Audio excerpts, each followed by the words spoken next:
Hi, എല്ലാവർക്കും നമസ്കാരം. ഞാനിന്നിവിടെ കാണിക്കാൻ പോകുന്നത് ട്രിവാൻഡ്രം സ്റ്റൈലിലുള്ള ഏറ്റവും എളുപ്പത്തിനുള്ളൊരു മോരുകറി റെസിപ്പിയാണ്.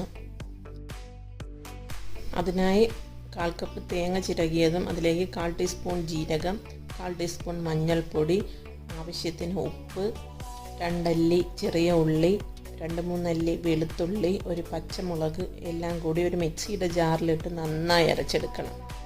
നന്നായി അരച്ചതിലേക്ക് ആവശ്യത്തിന് തൈര് ചേർത്ത് വീണ്ടും അടിച്ചെടുക്കുക. ഇനി നമ്മുടെ മോരുകറി താളിച്ചെടുക്കാവുന്നതാണ്. അതിനായിട്ട് ഒരു ചട്ടി അടുപ്പത്ത് വെച്ച് എണ്ണ ഒഴിച്ച് കടുക്, ചെറിയ ഉള്ളി, വറ്റൽമുളക്, കറിവേപ്പില എല്ലാം കൂടി മൂപ്പിച്ചെടുത്ത് നമ്മുടെ അരച്ച് വെച്ചേക്കുന്ന അരപ്പ് അതിലേക്ക് ഒഴിക്കാവുന്നതാണ്. ഒഴിക്കുമ്പം കറി തിളച്ച് പോകാതിരിക്കാൻ പ്രത്യേകം ശ്രദ്ധിക്കണം. ഉപ്പ് പാകത്തിനുണ്ടോ എന്ന് നോക്കി തീ ഓഫ് ചെയ്യാവുന്നതാണ്.